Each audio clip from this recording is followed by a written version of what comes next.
So that was over the park. I don't know, is that parking lot? They, well, Put up again? a small portion, they waited to carve the So they should be side able to, facing yeah. the sun, Yeah, they're on. the side that Okay. face. Very Yeah, Debbie sorry, on. so Yeah. She they just waited that she did. So that was over the. Friday and started. Is that parking lot? They finished it Saturday morning. Yeah, they were, I mean, gotta give them credit, they adapted without any drama, which is nice. But the other social teams have been dramatic on this past. Right. Lori. I think this is everybody we're gonna have. Bill, Tiffany, I know. and Park. He's the And owner. Abby But they. is what? Abby's not. Oh, okay, perfect. Okay, well, thank you. Thank you. Okay. And they build, maintain those over there. And then they go to the national championship stuff. Do you want more than? All right. You guys ready to get started? Hello. Yeah. All right. Just emailed you one. Did you get that? Okay, we'll go ahead and get started. Otherwise. Call the meeting to order February 11th. It's 9:05. So let's go ahead and do a roll call. Greg Beckler. Steve Fitzgerald, and I just wanted to say I have to leave at about 20 of 11. I have a client call that I have to be online for. Nick Crab. Lori Hannon, Katie Souls.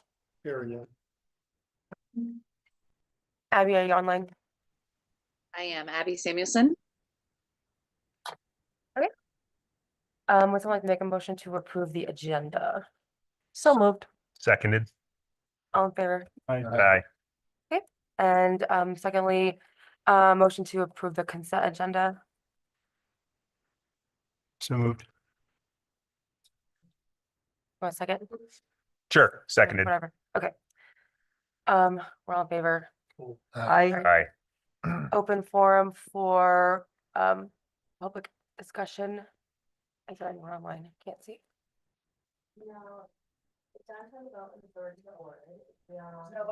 Nobody? Okay. Thank you. Okay. All right. Should we wait until Sarah's done? Yeah, I think I would. Let's wait till Sarah's done with her phone conversation. Yeah. I think she's talking to someone who's. Yeah, I don't. think it's the assessor probably. Is anybody out there in Cyberland? No. No. Seem like it. 9 a.m. meetings, I feel like don't get a lot of public engagement. Wise strategy. Yeah, But they can watch us later. true. We love it when people participate and watch. Keep an eye on what's going on at Yeah. Fraser. All the good stuff. I saw Abby's first couple of posts on the social media. It Yep. was great. Okay. Here's one today too. Where did they come out on? I see him on Instagram. Yeah. That's what I have. I've got to get in my Instagram account. Yeah.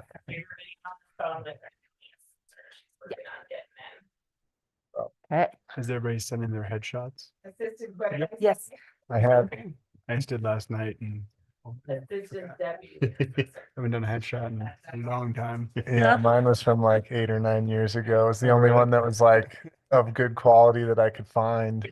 All my other ones I've been distorted, just like I don't have the original file, so I was trying to pull them online and they're like all pixelated.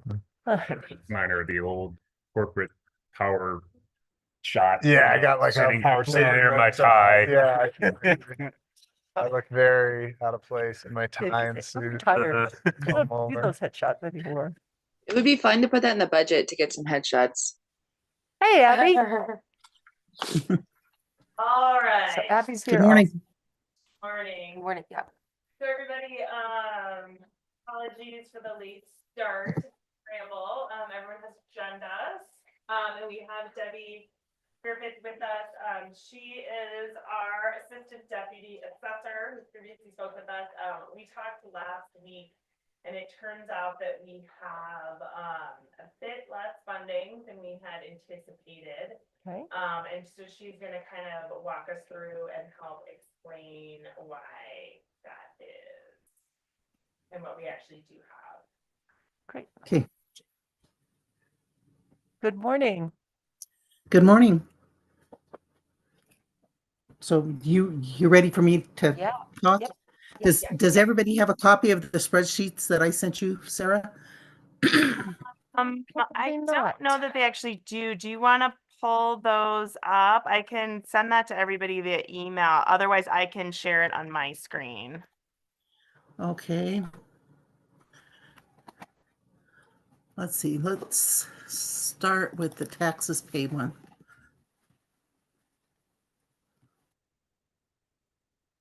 Okay, can you see it?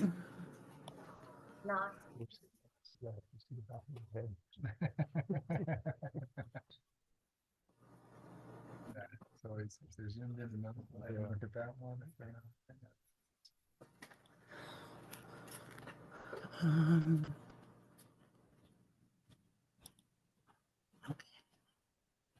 Oh, I don't know.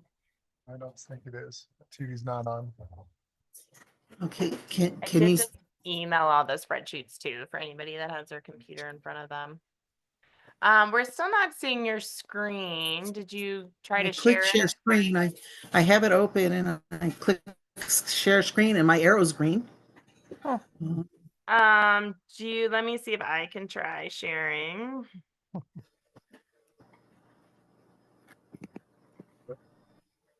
Which spreadsheet are you trying to look at I right now? opened the one that says copy of DDA parcels, taxes paid 002. Okay. Okay. Okay, this is a copy of the actual treasure from the treasurer of the actual tax roll that was created after the assessor sent the tax roll to the treasurer, showing how much each individual taxable parcel in the DDA, how much taxes would be collected. And that's exactly the one. Thank you, Sarah. And what it shows us, there's a couple of problems. We have two tax districts or tax areas that do not have enough revenue to meet the requirement for the $577,040 of increment base. So, and one of them in particular is a problem in the sense that it only has one taxable parcel. I did find the real parcel associated with that, Sarah. It's a common area and is not separately taxable, so it doesn't get a tax bill. Where that state assessed utility company goes through. Okay. But that particular tax area 402, has a mill levy of 111 mills, but it only has $23,400 worth of assessed value rather than the $577,040 that we needed to get the full increment. And that makes about $30,000 difference in the anticipated revenue. And the only way to find that is to actually run a tax roll. And so we did find it when we ran the tax roll. It was real disturbing. The other area that is a problem is the very first one, tax area 400. It has the second highest mill levy, and it's not nearly as high as tax area 402. Its mill levy is more in line with other mills in the area. But again, it only had the taxable value was substantially less than the 577,000 that we needed to get the revenue that we anticipated. It only makes a couple of thousand, I think about 3,000 or about that, or between $3,000 and $4,000 difference in revenue. But the real problem is that bottom one that we were anticipating getting revenue off of a full $577,000, and we're actually only getting revenue off of $23,400. Again, there's no way to predict that until you run a tax roll and calculate the taxes on every single account in the authority. I am trying to create kind of a pre-tax roll type spreadsheet to where we can calculate that better next year. It's a little bit difficult, but I think I can get that done so that we can give you a better estimate in 2025 of what we anticipate it being. So yeah, I'm really sorry that that worked out that way, but there was no way that I could anticipate it with the information I had early on. So what mill levies? Do you know where those mill levies come from? Because that's beyond the normal. I do. Let me open another. So I'm opening the copy of DDA parcels. Taxes. Estimated taxes. Paid with corrected increments. Taxes paid with corrected increments for Winter Park Ranch, water and sewer, or water and sanitation in West Meadow Metro. So the problem with the one that's so drastic is West Meadow Metro District. Their mill levy is 52 mills. So I didn't think they were in our district. Well, we have one small parcel of real property that's not separately assessed. So it doesn't get a tax bill. And within that parcel, that state assessed company, Public Service of Colorado, which after further investigation, I had originally told you that I thought it was probably power lines. It is not, it's gas lines That under would the make surface. sense because Excel doesn't have, they don't provide electrical services up here. They provide natural gas. Yep, right. And I here they in my county they provide electrical services. Right. Rather than gas service. We have Black Hills Energy for gas service. So, but it is gas lines under the surface. But it's just not enough. It's just not enough value in that particular within your district for that particular mill levy. They also have. It's apportioned among all three tax districts. If you look at that list, you'll see that every one of those. Every one of your tax authorities have that particular U account. U stands for state assessed. Don't ask me why they set it up that way. It's that way across the state. Oh, because utilities. Sorry. I do know why. But if you look in tax area 400 at the top, you'll see that U 202,630 is there with a prorated value. If you look at 401, clear at the bottom of the list for 401, you'll see it again there. It's the second from the bottom. And then, of course, it's the only one in tax area 402. So it's a portion, and it's a portion to a lot of other tax areas as well. But these are the only three that affect the DDA. So Katie, I had the same question and I kind of had a bit of a panic. I'm like, we tried to intentionally exclude West Meadow Metro District per Clark's request. Right. And so we were looking to try to find the property and if we had unintentionally included one. And I can there's tell no you which address, one. there's no actual parcel. There's no taxable value is why. And I can tell you the account number. It's a common area that doesn't get a tax bill. And it is, So I looked still at, don't really understand Okay. why, except for the fact that our boundary goes up to their boundary, like why it would be included. it's in the Forest Meadows Solar, Community Association is who owns the account. And that's why it's not taxable, is because it's in an association's account. So that's not it. You're still talking And about it's- West Meadow? Yes. Wow. So, that it's under the name Forest Meadows Solar Community Association. So it belongs to an HOA and it's not separately taxable. And that's the physical property that the Public Service Company has gas lines under.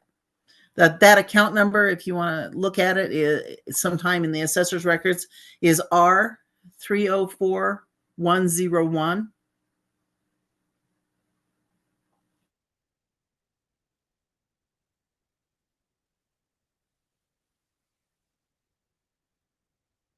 And I suspect that, well, I don't know. I don't want to suspect.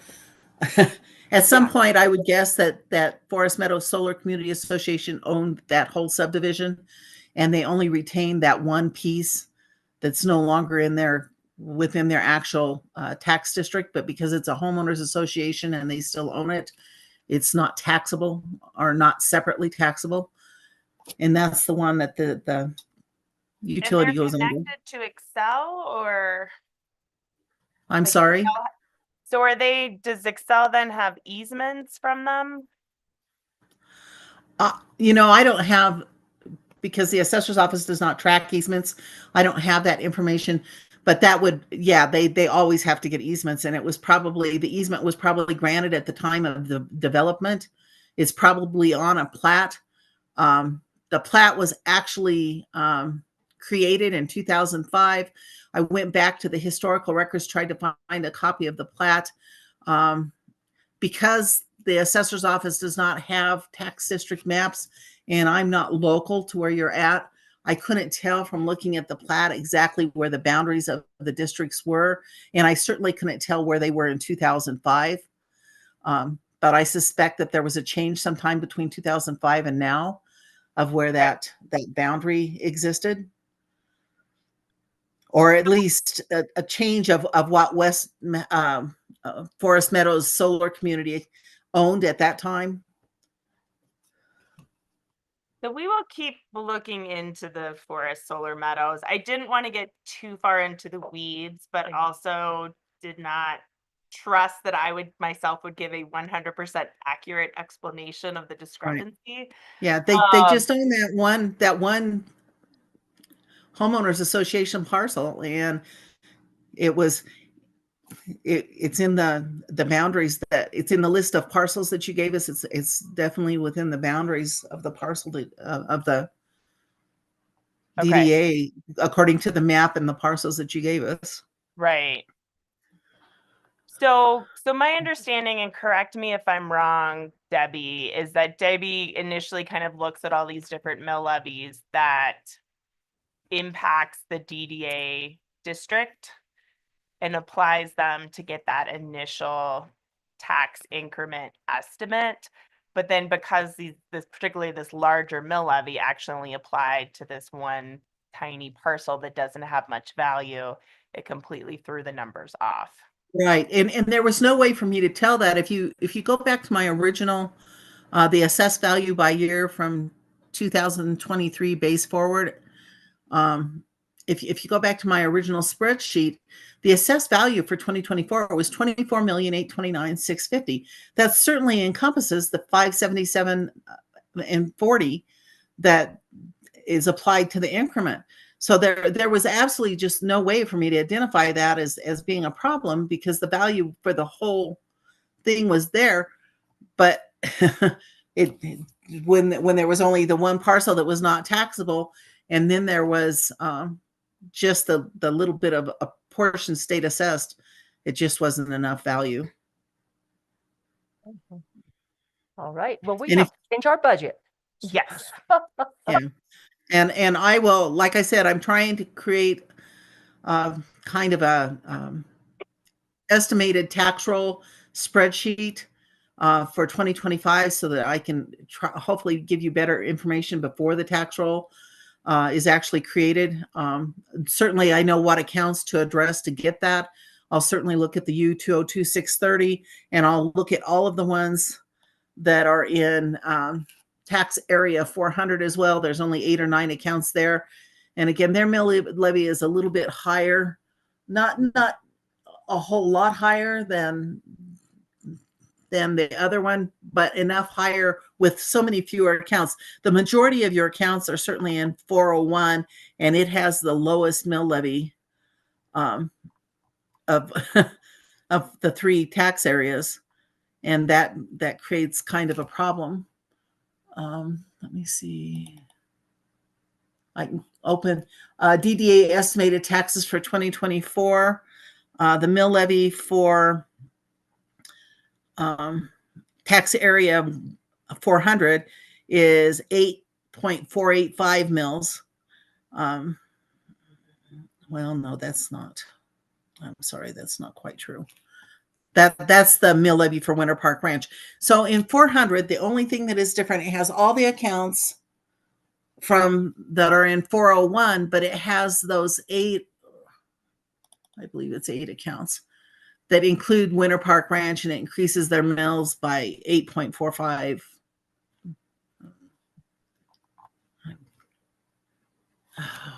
Always in So the the wrong. problem area, we lost pretty much all of this 30,000 here that went down. Yeah, to if you 60,000. take, yeah, And that- then for Winter Park Ranch, this also was significantly smaller, but does not have the Yeah. same sort of impact that 30,000. yeah, it just doesn't have the impact because it doesn't have nearly as high a mill levy. So, I mean, it still has a significant mill levy difference, but, and it has 1, 2, 3, 4, 5, 6, 7, 8, 8 accounts. So the majority of your accounts are actually in the lowest mill levy area. What one would hope to see is that more properties will be developed and you'll get increment from that this following year. There'll be some significant development that'll help you get off the ground. Weren't we like sitting really pretty? I feel like I might have heard Troy say that, but like at 85,000, we were in like, 65. this is just playing positive. Yeah. But like, Yeah. weren't we in like a really good spot with 85,000? Like we were like stoked. It and was that only like, estimated at 65,000, not 85. okay, so what's the total now? 36. Just dramatically less. Yeah, On it's half. dramatically. Just over half. So it was. Oh, let me see if I can find the one Well, that has that. It's 35,682. 35. No, there's some payback there for senior exemption that increases that a little bit. About $2,000. It's 36,000 and something. I was looking to see if I could find where my spreadsheet with that is. Because there's payback $36,862. Well, can you say that number one more time, Debbie? $36,862. $862. Okay. Yep. All right. There we have it. So Okay. Well, thank you, Debbie. Thank you very much. It's not Yeah, great news, I but at wish- least we know what we're working with. Yeah. It's better than I nothing. wish that there had been some way that I could have caught it clear back in September. There just wasn't enough information at that time. Well, we so- haven't spent any of that money yet, so it's okay. Yeah. So I- we Yeah. appreciate all your work. One question. I'm sorry? One question. So out of, you have your 2023 tax amount and then your 2024 tax amount for new development. There's an increase there in the amount of taxes you're paying. What of that is not included in terms of revenue to the DDA for the difference between 2023 tax paid versus 2024 tax paid? Because looking at my project, Barry's project, and those 6 homes over by the library, which I believe are in the DDA territory. No, They are those are They're not. Oh, they're not? No. Okay. Railroad tracks So- is the boundary. Okay, never mind then. Oh, okay. Yeah. Okay. Okay. Thank you, Debbie. All right. Thank you. You guys have a good rest of your meeting and good week. Thank you. Thank you. You too. All right. And Abby, can you hear me okay? I just saw your message in the chat. Yeah, it was just the start of the meeting. Thank you. Okay, perfect. Thank you. Well then. All right. So, not good news. I will say we had more money than we thought we were going to have back when we heard we got the 65,000. So I suppose we're kind of back to just realistic numbers, if not the numbers that we were working with. as Katie said, we haven't spent that money yet. And we had a fairly loosely structured budget, just not knowing exactly what would make sense to do this year. So we do have to change those numbers, but luckily we haven't already spent or promised all that money somewhere. Troy is on the line as well. If you don't need to, if you wanted to chime in on anything with that, Troy. Otherwise, yeah, go for I it. do. So one, I'm still not clear. So if any of you have more clarity, I'll visit with you online, but I've got some more homework to do. What I will say with that said is that 35 grand is still better than 99% of the DDAs and what they get in their first year. Okay, so that perspective is important to keep because in most first year DDAs, you're getting like a few $100s, maybe, right? So 35 grand is still a great starting place. It's not as great as 65 or 64, but it's still a really good starting place. You know, for me, going back to the reconciliation issue, I've started looking at your boundaries and, you know, for me, it's just going through the original list that I was given. And for whatever it's worth to you all, I did a quick account search on the U202-360 and the R304-101, if I wrote that down correctly. Neither one of those are in my records. So that's interesting to me. There must have been a part of the process where the map or the list got changed from what I was provided, because I cannot find those two parcel/account numbers. I think that's in the beyond the original scope list. of the DDA at this time. That's something that Yeah. managers can look into. Yep. Yeah, Troy, we can keep talking about it online. Sure. 'Cause, yeah, it's definitely confusing, but I We'll think get at it the end of sorted the out. day, her number, it doesn't impact her numbers that much. That we still end up at the 36,000. Are you at all concerned that there might be one or two other outliers that got changed? And is it worthwhile just doing a parcel by parcel reconciliation since we found two misses? That's what I was suggesting actually as Yeah. a parcel by parcel reconciliation. Yep. I think that would make sense. Just, you know, rather be safe than sorry and catch it now. Yeah. I definitely want it sorted, you know, from my professional standard, I definitely want to sort it out. But let's say if that 304-101 was outside of our boundary, it still wouldn't affect our bottom line. Yeah. Right, because Yeah, the mystery parcel, if it's determined not to be part of our boundary, I think we lose $88. Right. It makes it a much cleaner, easier calculation next year, as I understand it.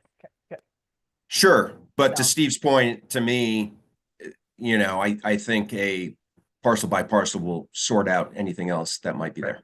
And we'll know. Right. good. Yeah. All right. So I do want to look at the budget.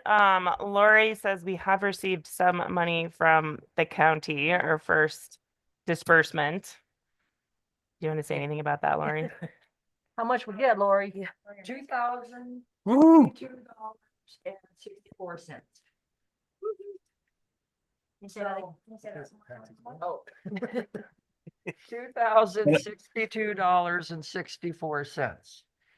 So added to your year end, if you want copies of the financials for your year end, I haven't closed January yet, so your year end total was $13,492.50. So you now have $15,555.14 in your cash combined fund.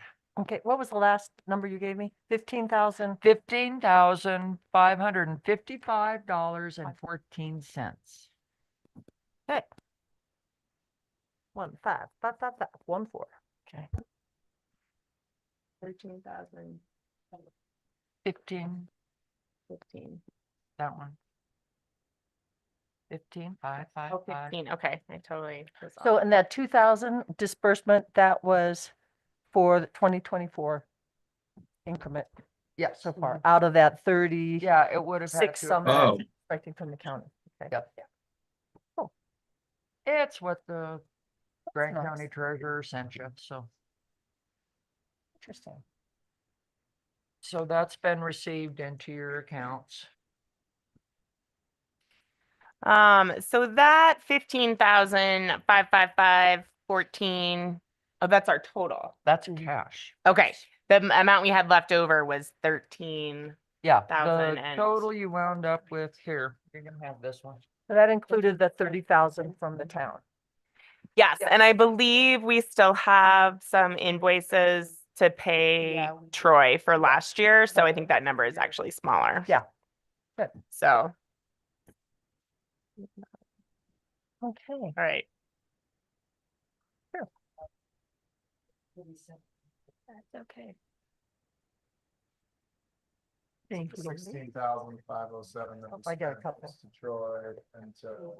the other group. Legal. A big chunk of it went to heirs and then to Troy and to Butler Snow, the legal counsel. So Butler Snow, we've resolved all those invoices. Troy, I think we still owe money to for last year. So this 13,000 number will come down. So what I would propose is that for our next meeting, we can figure out exactly where we are at with those numbers, and then talk about how we want to revise these numbers. Some of our different conversations today might help inform that too, is just as we're talking about how we want to spend the money that we do have. I think at this early stage, there's a bit of a balance of taxpayers voted for this, some did not vote for this, but wanting to show that the DDA is doing something and having something to kind of show for the DDA, and the fact that this tax money is coming to this authority versus to other entities. But then also that kind of balancing act of, reserving some of those funds to be able to use in larger amounts as we move forward. So yeah, I started plugging in just kind of some tentative numbers. And again, we can bring this back next month and kind of revise our budget more formally. Professional services is one that's maybe a little more fixed. But again, I think we have some flexibility there. I don't know that we'll need to spend all of that.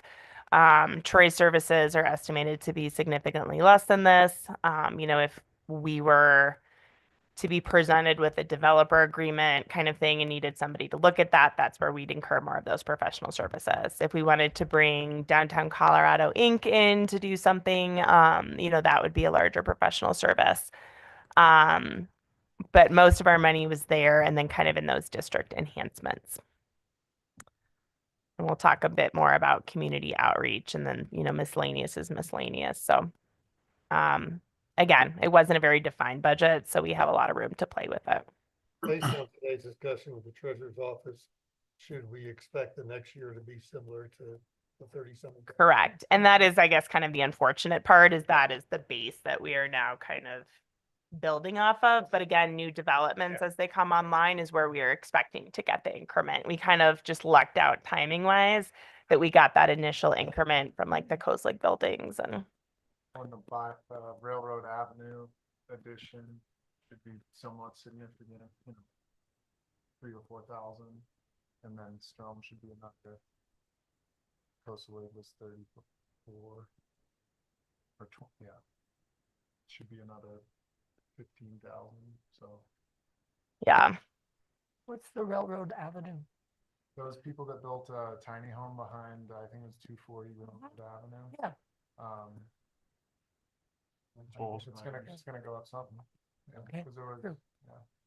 yeah, about 50% of their tax bill, which was like $2,000, so Okay. $1,000 there. Yeah. Greg, when are you guys expecting CO on this, Strom? Okay.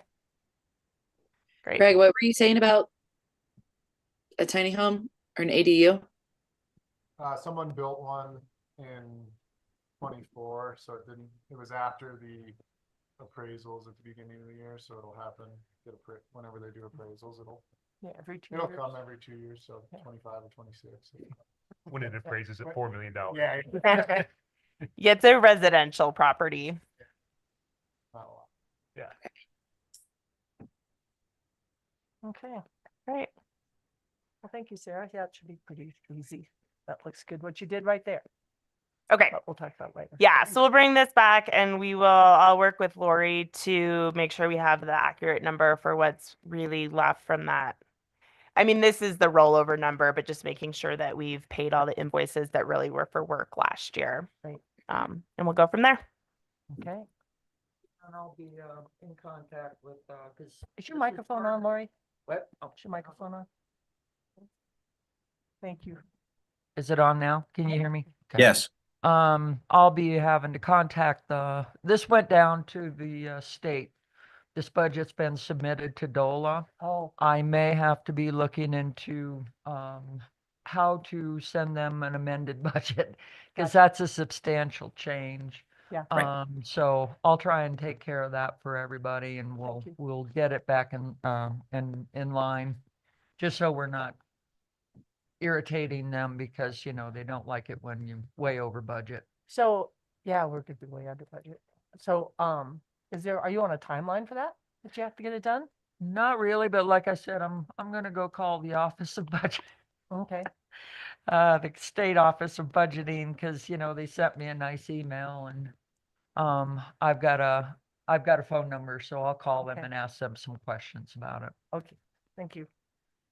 Thanks for your work on that.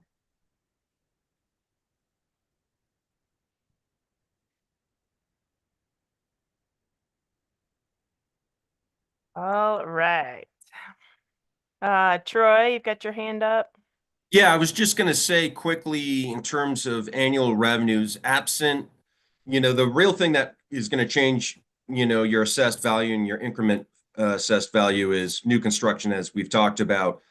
But typically in intervening years, so even numbered years, when there's no reassessment like there is this year, that's when your revenue is going to be basically almost mirroring what the previous year's was. So there might be some changes based on the reassessment process this year, but then any revenues, so let's say the new number is 40, okay, that you'll be notified of in 25 for collection in 26. 27's numbers will be roughly 40 grand. Okay, so intervening years, unless there's new construction, your revenues will be about the same. Yeah, that's a helpful clarification. All right. So Troy and I have gone back and forth some on the famed investment policy document. Why is that showing?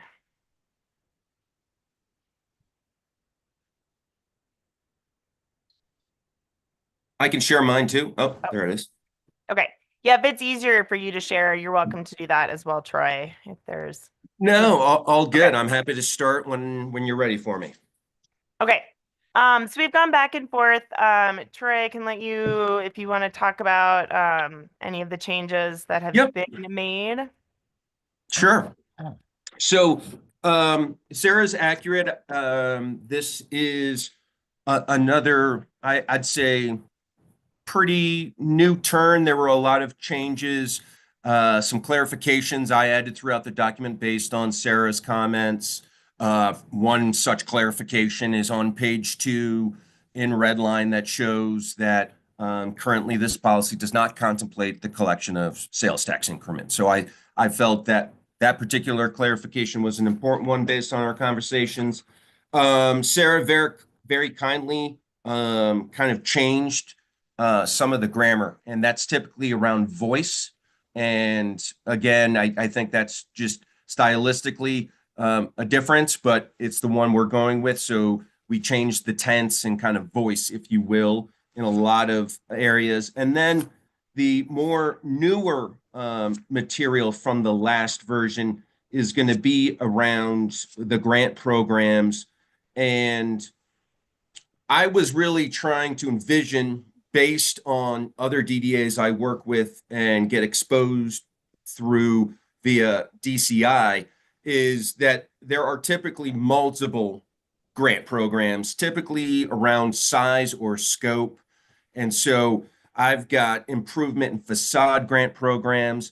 I certainly wasn't trying to unnecessarily complicate the policy. I was trying to envision, you know, kind of what the uses will be as your DDA grows. And to Sarah's point, I think it's a good one that she made in one of our last communications on the policy. And that's is, you know, her question was, do you see a reason not to have a kind of a sort of joint application process between the town and the DDA? And ultimately, I don't see why we couldn't do that and why it couldn't be a little more integrated of a process between the town and the DDA, and maybe creating differentiations to the DDA program from what's currently in the town application, for example. So that is an option. Another option that Sarah and I talked about was, you know, if one of these programs isn't really quite ready to get off and running, do we effectively copy and paste that section out of the document, leave it prepared and ready to reinsert when the DDA has the funding to support that program? Or alternatively, and lastly, we can add some language to say, hey, this is a program that's basically available as funding is available, and that's the language that's in there now. So I believe it's effectively couched, but I think to Sarah's observations, you know, I want to avoid confusion or perhaps even duplication in some instances. I would like part of this process globally and from a practice perspective is to make this relatively easy for the applicant, right? And so, you know, duplicating documentation requests, I'm not sure we have to necessarily remove that, because I think we still want to memorialize what documentation you need to evaluate whether or not to grant someone money.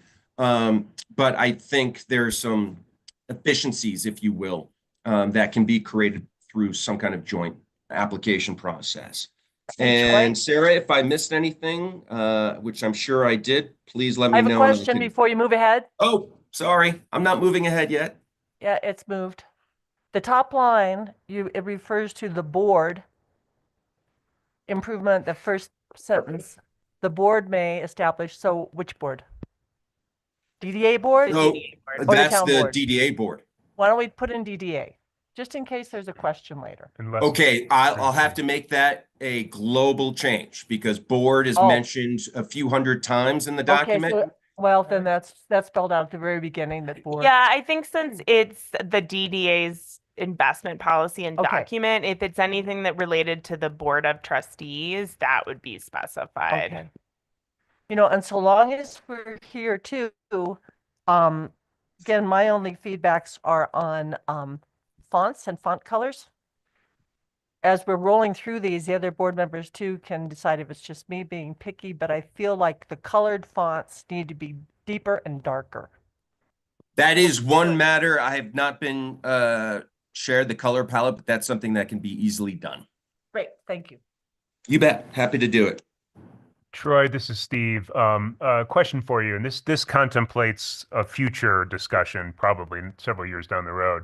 But at such time that the DDA does have significant assets and it debates whether or not to allocate, say, 1% to the art center, you know, once we hit a certain threshold of funding. In your view, would that fall under this section 6, or is there other provisions in this investment document that we would use to guide us there?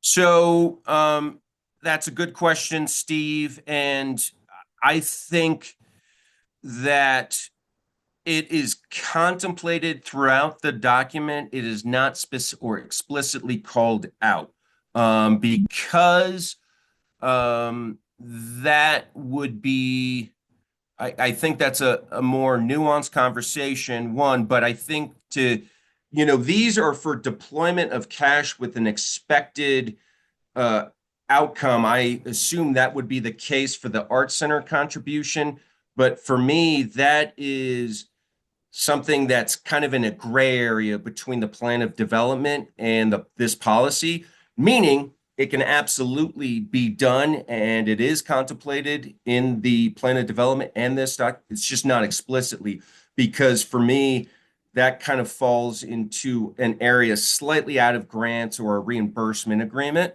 And so Yeah, I'm I'd agree. I'm happy to kind of call out something like that specifically, but I think what I wanted this document to do is, and I think it does, provide the flexibility to make decisions like that one. Yeah, and I just, to your point, I just want to make sure that this doesn't prohibit it. Right. And so that the board at the future Yes, date I has do the not ability- believe it prohibits it. Correct. Good. Yeah, and Steve, if the Art Center was looking for a particular enhancement, to the exterior, Yeah. I think that could fall under here, Right. but in terms of Right. ongoing funding. Yeah. Yeah. But Yeah.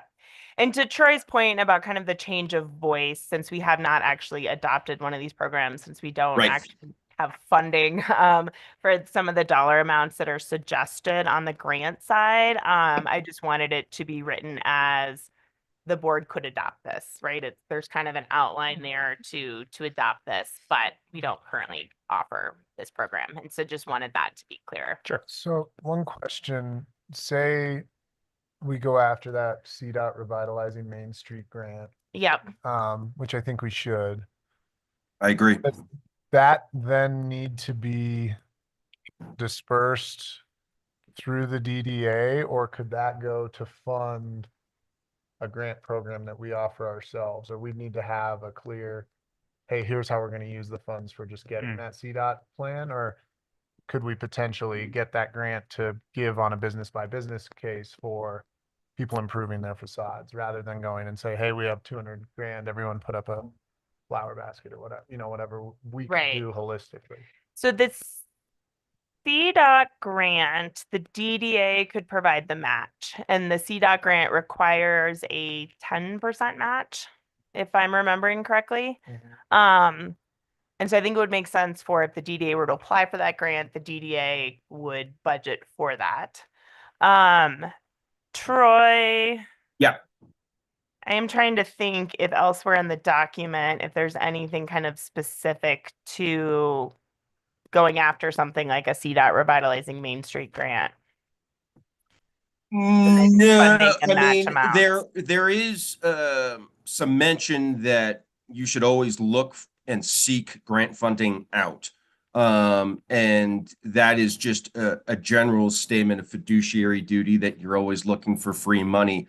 In terms of disbursements, my experience, Englewood DDA was successfully awarded one of these grants. So I certainly have suggestions on how the movement of monies and disbursement and then reimbursement of those monies occurs, because it was a little clunky with Englewood, and there's a lot easier ways to kind of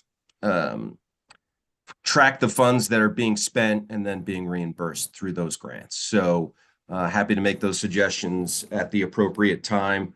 But this is something you should absolutely be doing at this stage of your life cycle, because it helps you get on base, to use a baseball metaphor. Singles and doubles, small successes are great at this point. All right. No one's expecting you to do some, $40 million infrastructure for a new development, but small things can really go a long way in these early years. So I definitely support you guys going after the grant. And one thing to keep in the back of our minds is, while the DDA does not have a lot of assets right now, Fraser Valley Arts does. And we're willing to partner with the DDA and the town in going after grants, whether they be through DOLA, the CDOT one, and others, to the extent that those criteria allow it. We could help with the matching fund portion of that. Yeah, that's great to keep in mind. Yep. Yeah. you know, as long as there's skin in the game for us. Mhm. Right, and the CDOT grant revitalizing Main Street, it's up to $250,000 with a 10% match. So if we wanted to identify a project that seemed to fit within our priorities, you know, that would be within reach, and I think that could be a good use of our capital, to go after in terms of what that would look like. And again, if I remember correctly, I think they're quarterly. So that's something that we could look at in the next couple of months. Did you do the grant app for the town on that one? We did. The town got one for the bike park, so we'll be spending that money this summer. Did you do the application? I did. Yeah. You wanna share, email on how to do it, and then we could probably decide. She's our executive Oh, you're director. doing it for us too. Well, I would probably be leading the charge. Okay. I am happy to I was gonna say- accept paying her. working bodies to help with No, that. I thought we were gonna have to do it, so no, Yeah. Yeah, and I think, and again, that is a great way to make our budget go a lot further. So, That's one thing, I don't wanna get too sidetracked, but I think that's a good one to go after. And especially before the talk with Paul Johnson, if we do have, you know, varying quality of sidewalks, kind of bringing people Yes. from the train Yeah. station. I think Yep. that's a really good story to tell, that if we put in new sidewalks that are a certain width, a certain quality, the town can more easily add them to their Yeah. clearing list. I think that's a really good story to tell, and Yeah. something that just benefits the whole DDA area. Perfect. You know, one of the That's tricky perfect. things on that though is that the timing with CDOT, because they're gonna be widening Highway 40 from the fire station on, I think, to Tabernash. Well, and through I'm talking town. about the laterals from the, I like, Like- obviously what's in front of Nick's business Yeah, needs to be right. So fixed. if But the- those sidewalks will be able to stay the same width, or if we're gonna have more width or less, that would be my question. On 40, I agree with you, but I Yeah. think the sidewalks coming east and west. Oh, yeah. too, especially on the Absolutely. west side of 40, need Yep. big improvement. Absolutely. Because like on the east side, Where you know, there they're are no wide sidewalks, enough well, there are. to push that ATV or whatever, you know, loader they have down the Yeah. sidewalks. Yeah. But it's like impossible on these ones with different drive accesses, and they're 2 feet to 4 feet to dirt. Yeah. So I think that's a good story to tell, to go after that Okay. grant, and would Yeah. be a big win for the town. Yeah, that would be a really good one. Yeah, and get us the train stop too, hopefully. Cool. I've got a random thought. I'm not sure where it goes. Might go more in the budget discussion. Sarah, are you gonna show the Winter Park Resort, Town of Winter Park master plan? no, we pushed that to a future agenda. We didn't think we'd have time, and I wanted to make sure I was showing the correct document that you wanted to I look think at. one of the things, in particular, as a small business owner, but more important for you as someone who's gonna develop commercial that you're gonna need to rent out, I think we really need to give a lot of thought to what the resort's doing in conjunction with the Town of Winter Park, and how that's gonna create an enormous amount of synergy, of living, of coming in and staying at the resort or Winter Park, spending all your money there. As you probably know, there's an enormous amount of space soon to come up in the market at Arrow. I think one of the things, if we're gonna go after a grant, we need to give a lot of serious thought.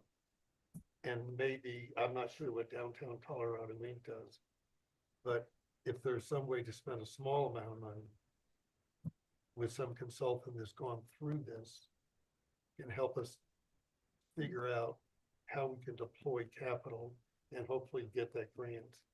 And we've probably got a 3-5 year window to do that, to make sure that Frazier continues to grow as a viable business corridor. The guys down south are doing everything they can to make sure everybody stays. They're not against us, but Yeah. they're gonna do everything they can to make sure people stay there. Yeah. Yeah, personally, I think a big opportunity for Frazier's the train, and the fact that that platform at the mountain can't really accommodate everyone. You know, they're gonna connect it all eventually, but I think that's like first order priority is setting up Frazier to ensure we get that train station, ensure we get people walking through town. Cause because the economic impact at the last CDOT meeting was like 300 people a day, which is meaningful. And Material. those are all people that are not coming up to bring their lunch, they're coming up to, Right, Eh, so that's so, one element, I think. yeah, we just need to get the You know, infrastructure in. and Barry, I would add, and this is not a happy tale, but I was in the C-suite at Vail Resorts in 2004 through about 7, when we introduced the ski passes that became the Epic Pass and then eventually Icon and all that sort of thing. And if you look at the development that happened in Avon and Vail proper and then extended out, um, I humbly submit, whether we like it or not, and this may not be something 15 years from now we look back on with delight, but I don't think there's any way we will be able to anticipate or stop the amount of spread out of Winter Park to the adjoining communities, because the demand, especially if the resort does what they're contemplating in their 25-year plan, will be such that there simply isn't space in Winter Park for all the people and the businesses that will come. And that's the good news. It's also the bad news. Well, So I think that may be true, but a lot of things in life are timing, if that's a 20. totally. My understanding from meeting with Mike and Brian is they're planning on building 2,500 additional residences at the resort. Many of them are hotel rooms, some of them are efficiencies, but some are gonna be 2-3 bedrooms. And 1,500 new parking spaces. And a gondola town, and they've made it clear as clear it can be. So maybe, 15 years from now, that sprawl will come our way. On a good note, I think Grant Park's installed about 5 windows in their new building. Oh. Putting that aside for a minute, it's gonna take a while, one might guess, for that sprawl to reach you. So my point was, if there are consultants, and I'm not big on spending money on consultants, but if there are ways to spend a reasonably small amount of money with someone who's gone through this sort of exercise and can help us figure out how to word the grant program and how to deploy capital in the next 3, 4, 5 years, that can counteract what they're gonna do over the next 3, 4, 5 years. I think that could be very well spent. Very important. Yeah, well, let's bring that back once we look at the plan and have that discussion. And if you want to send me kind of some bullet points, Barry, on what you specifically would like to look at with the documents, just so we have some structure. I think given that the town is currently engaged in the comprehensive plan process, and that is supposed to be completed, I believe, sometime this summer, it would make sense to see what's in that plan and then how the DDA can build off of that in terms of more specifics to downtown development versus starting that process before we have that comprehensive plan, since that's already in motion. I just think that Nick, small businesses in this area, and Greg, those who want to rent out retail space, have really got to understand what they're doing in their time frame and what else can potentially negatively affect us. And there already is a lot of retail space there that's going to come on board quite shortly. So I did want to share, we got numbers on Monday. Our mayor, Sir Vanek, was in a meeting, and they said that thus far, as of Monday, 1,062 passengers had embarked or disembarked in Fraser from the train. So that's 5.5% of total ski train passengers, which isn't a huge number, but given that it's very much tailored towards skiing, and it's the first time it's stopping in Fraser, that's 1,000 more people in Fraser. So I think that's great news and something we can build off of and continue to try to promote and attract more of those passengers. Yeah, and we, from a Fraser Valley Art standpoint, have every intention, once we have the facility and all that, we'll be marketing in downtown Denver to people to come up for the weekend, see events, and drive people to the businesses up here as well. It's part of our strategy. Right. Yeah, exactly. So before we leave that, just briefly, so Basalt, I wonder what they look like in terms of their policy for investment, because they do fund their public arts center. I believe. The Takao one. Yeah. Yeah, well, so Don't they? they do, but it's a slightly different situation, Okay, and I'm painfully out of my depth here. yeah, The developer, when he developed that Willits campus, he built into the original development plan a 1 or 2% for that gotcha. what's now called So it SPA. wasn't necessarily the DDA funding. Yeah, was the it developer. was part of the original founding things. One of the things that I'm researching in my spare time Okay, is other Colorado communities who have a either town or DDA adopted percentage for the arts type of program, trying to get some examples. Yeah. I have some from out of state, but I figured Colorado would be better. I think that's gonna be huge for Fraser, and I think that and the marketing, I think that the marketing that's come out of the, Fire and Ice is huge, and when I was talking with people at the event, a lot of them were like, just love Fraser. Just love Yep. Fraser. Fraser's so cool and so funky, they do these great events.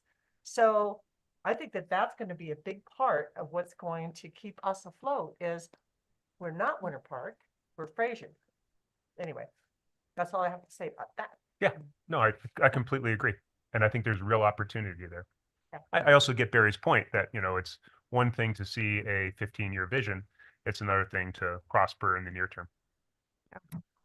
So circling back to the investment document, I think Troy outlined kind of the major changes, just removing mention of sales tax increment, since that's not something that was included for our DDA at the onset, and didn't want any confusion about that by having that mentioned in the policy. And then changing some of the wording around the grants. One of the ideas had been that we could potentially offer some supplemental grants to the town grants. Given that we have a smaller budget, I don't know if that's something we want to do at this stage. Those applications are due in a couple weeks, so I think we can also, at this point, kind of wait and see what happens with those applications. And that might be something to look at for later in the year, or just based off of how things go this year, maybe a program for next year. But trying to have grant programs that kind of supplement the town. We'll see moving forward if the town continues to offer this every year. But just wanting to make sure that this kind of policy somewhat aligns with what's happening at the town level, and that they're And for working this year, together. since our policy is just developing, we haven't put the word out. People don't know what's available, so we would be able to spend those dollars. Right. Yeah. In an educated way. Troy has proposed some numbers within the current policy for if we were to offer kind of, I made that too big, programs, what number amounts might look like. So that was something that I wanted to just kind of point out and see how the board felt about those numbers.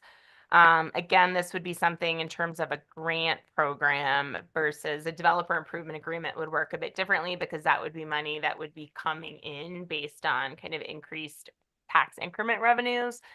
But these sorts of numbers that are here for that kind of 0 to 50,000, again, we just don't really have the budget for unless we were awarding one project, most of our budget.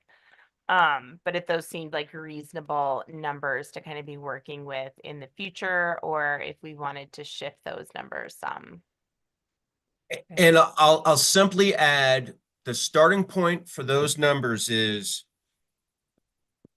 it's important, and I memorialized this a few times throughout the policy document, that really explains that it's important in these early years that you got to keep money for the budget, right? To keep operations sustainable. And so that's why ultimately, as the dollars start flowing in and the revenues are more substantive, these numbers can change at your discretion.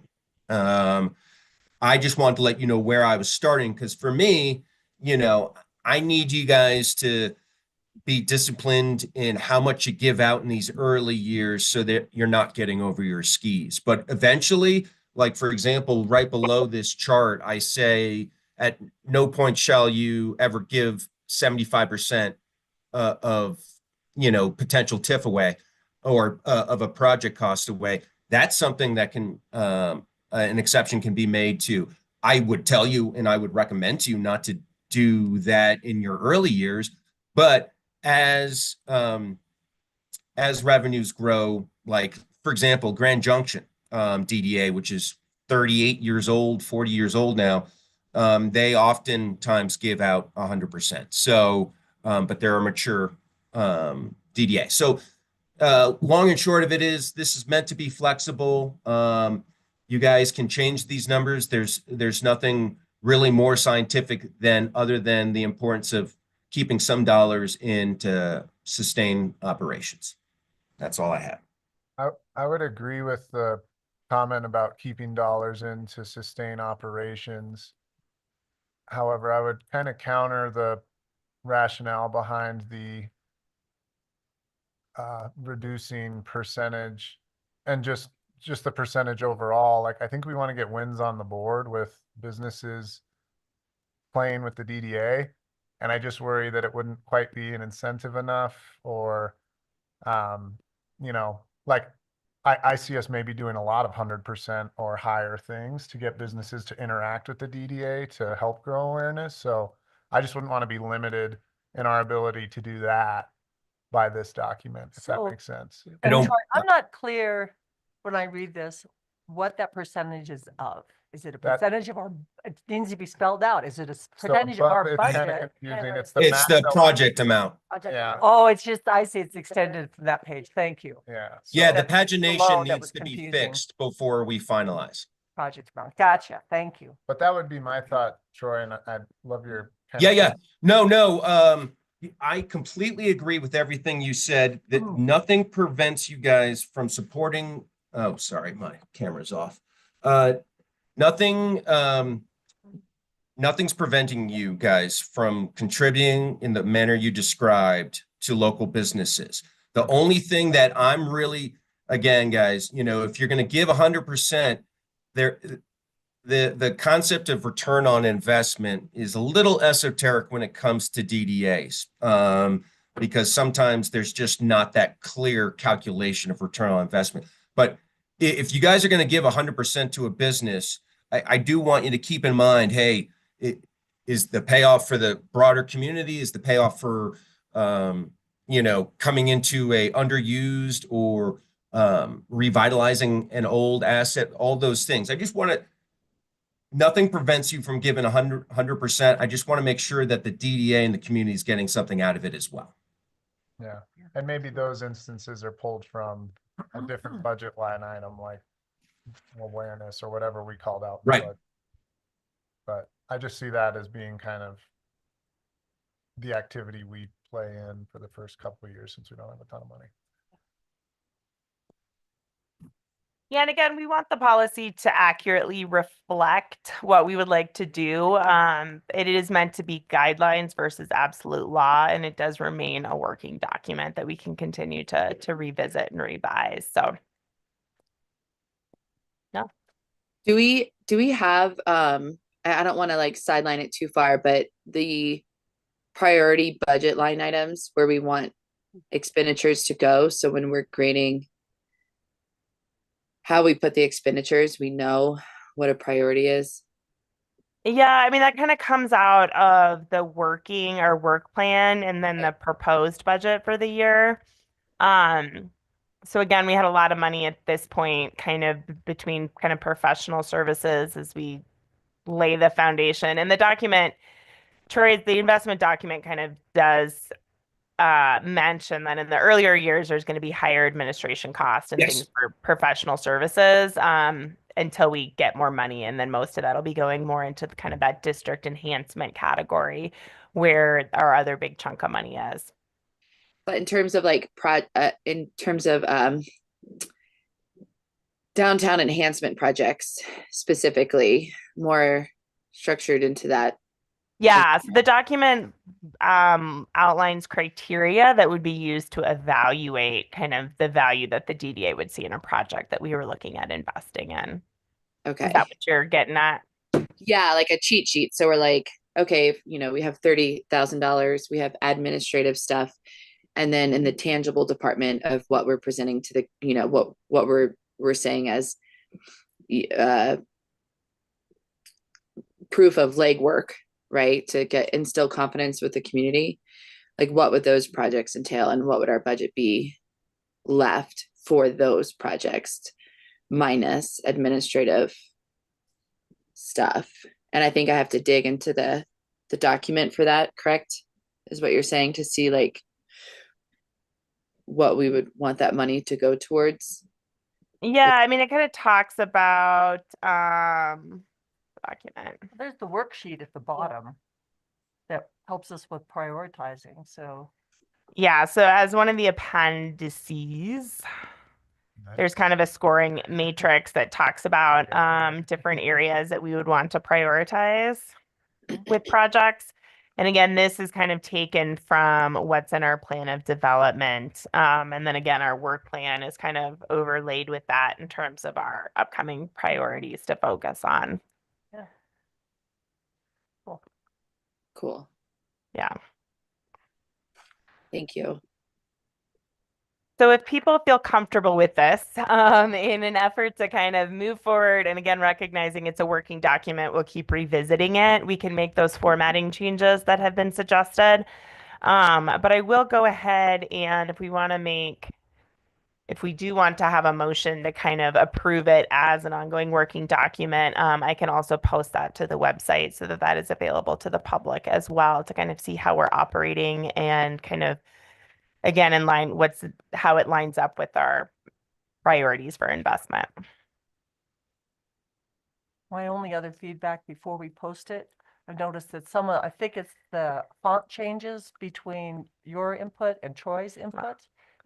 So there's different fonts. Okay, On. we'll look at that too. On some of the pages, and that same last one of facades.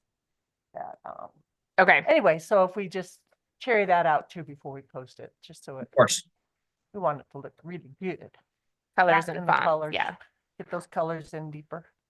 And Sarah, are we posting it as a done document or as a near final draft available for public comment? Not really looking for public comment. I would just say, I just think for transparency and so that people that are interested, they have access to kind of what our policies are that we're I working think with. that's the right answer. Great. Yeah. Perfect. So you want to move to where do you want to do the motion? I'll We make talked that about doing motion. it today or doing it next month, we do it today. I think with the investment policy, yeah, we can do that. Okay. So who would like to make a motion to approve the document, working document as is, with the font and format changes, and then post for public review, and continue to work on it throughout the years. It was really terribly worded, sorry. I'll make a motion to approve it as a working document and continue to improve on it in the coming years. Seconded. All approved. Aye. Aye. Yep. Aye. Aye. Thank you. Thank you. Thank you, Troy, for all your Thanks, work Troy. on it. Thank you, Sarah. You bet. You Thank bet. Lorraine.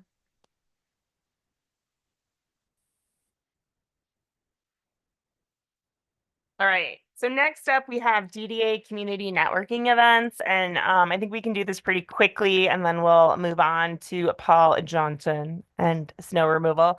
But the idea behind these kind of networking events are part of our kind of just community outreach and having a presence in the community, being transparent, providing people an opportunity to just kind of meet other business owners, to talk to the DDA about what they're interested in seeing in our downtown area, and then to be able to promote different things throughout the year. So we did go ahead and schedule one for this Thursday. Hopefully some of you can join us. I've had a couple people tell me they can be there. It'll be at Simple Coffee just for an hour, first thing in the morning.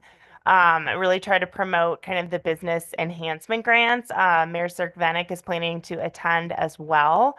I had a quick email conversation with like Patrick Brower and said, maybe in a future one, we could promote different resources for small businesses. But just looking at different things we'd like to highlight throughout the year. I think we can try them out at different locations, in part to give business to different businesses.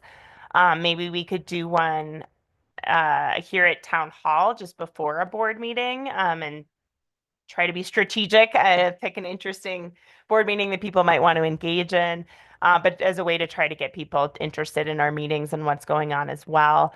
But the thought is maybe just kind of once a quarter, we can kind of see how they go and just kind of fine tune them and play with the idea moving forward. So if there's any thoughts now, otherwise we can also could just kind of see how Thursday's event goes and continue to talk about how we want to do them moving forward. I think it's a great idea, and we can also, think about a late afternoon at the distillery. Yep.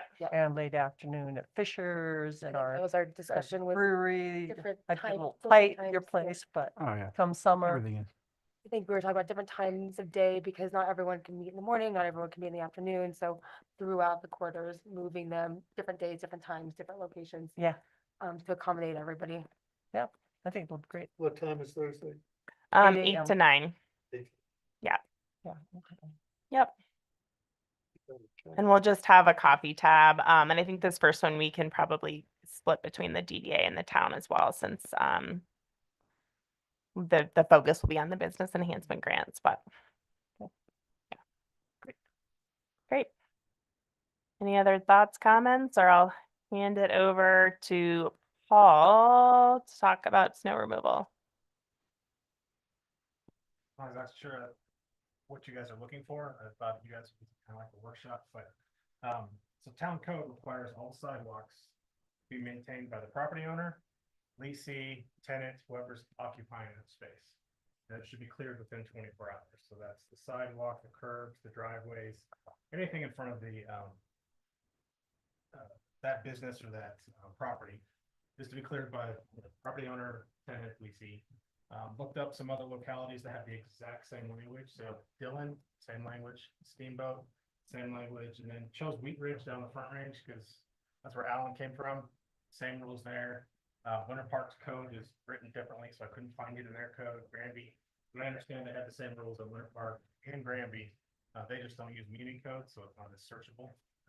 But a lot of the localities have the same requirement that sidewalk is maintained by that tenant. Now, some things that we've talked about, if the DDA wants to support, a third party doing that, that's fine.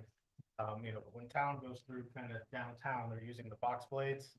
They're trying to push everything out and not use the plow to push it up on the sidewalk. And then when they do, they try and clean it off, but it's not, if town staff gets the sidewalk, great, it's a bonus.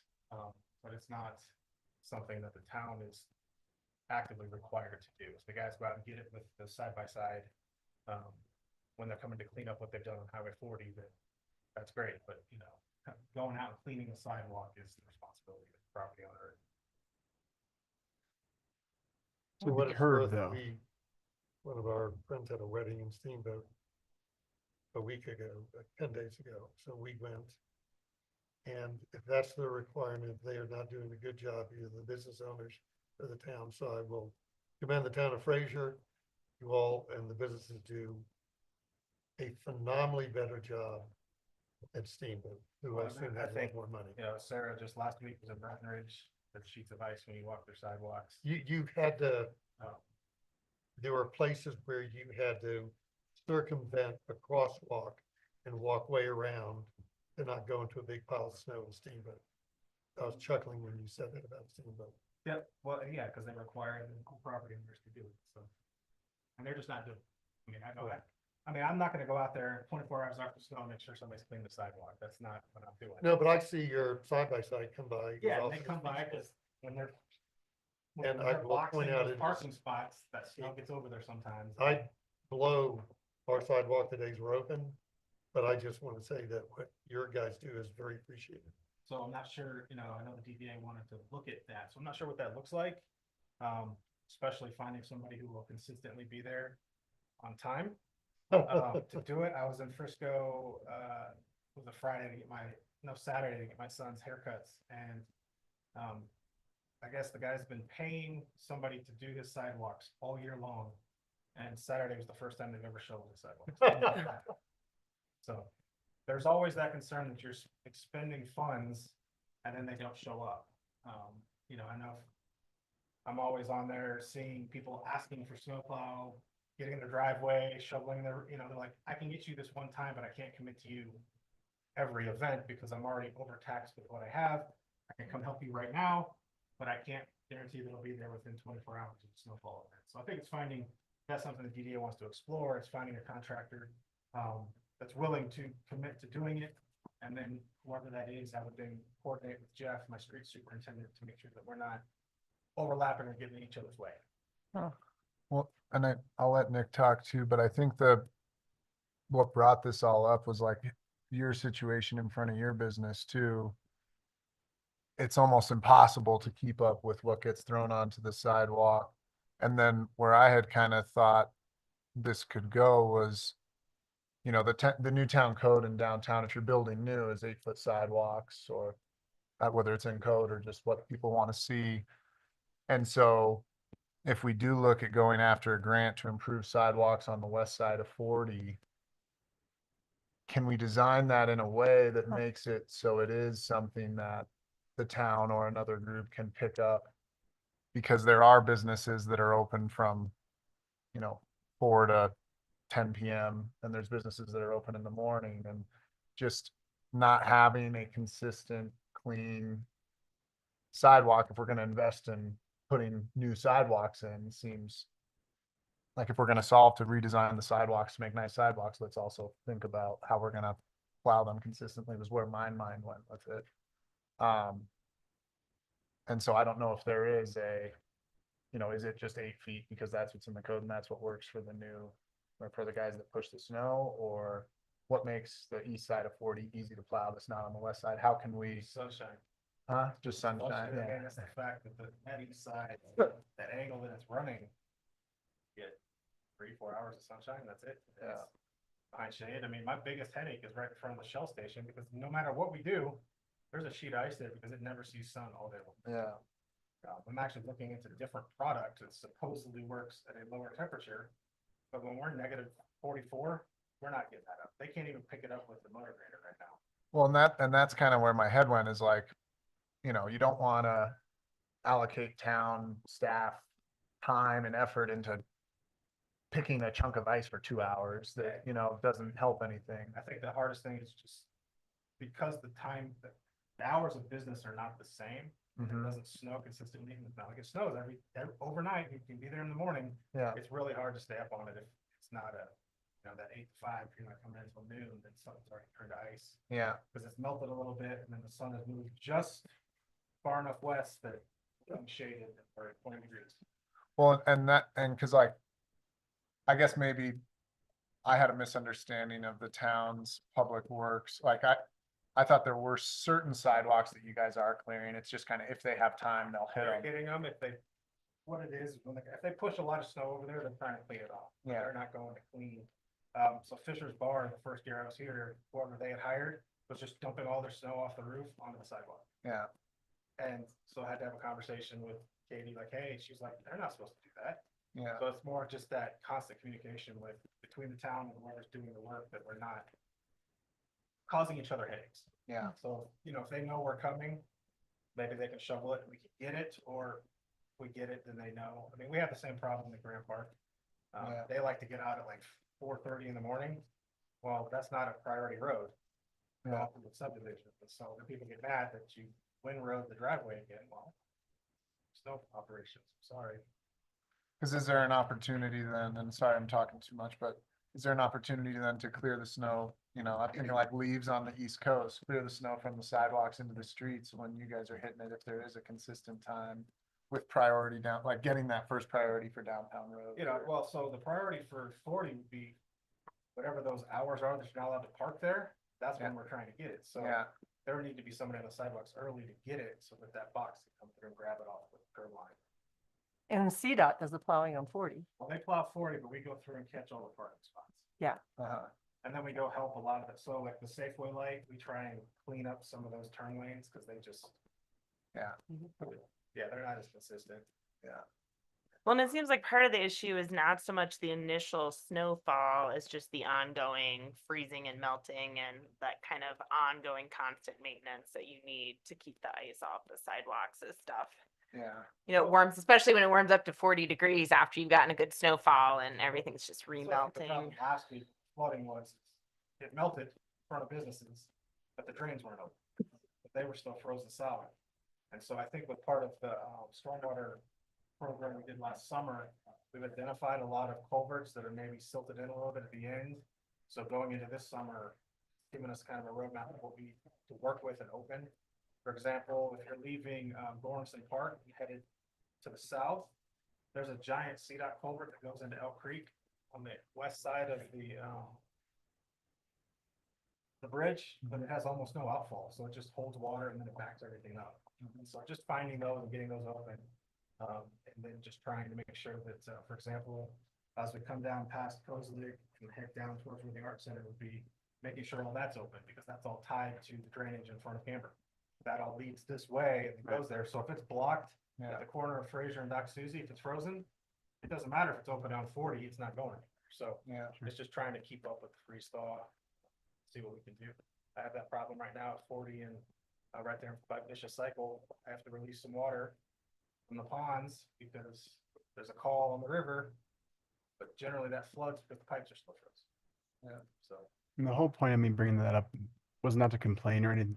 It was more or less to like open up the discussion to potentially figure out how to help the situation in the future, because how it's currently working is the street is higher than my sidewalk once that curb is basically disappeared. And so all the melt off from the street gets on the sidewalk and it's impossible to maintain. In front of Camber, in front of the winery, in front of Fisher's and all that, and it's nobody's fault. It just it is what it is. And I kind of wanted to have a talk about like how we can figure out when we make these new sidewalks, whenever that might happen, how to like raise them up or make that curb exaggerated or whatnot to kind of like mitigate that for the future, or make a new drain that it's probably not feasible to like have it heated or whatnot, but like to always have it open. Because like you mentioned, the temperatures here are impossible to kind of like figure it out. Problematic, so you have to go. Power it I spent, I don't know, a lot of money exploring geothermal, and it just doesn't, it's not feasible.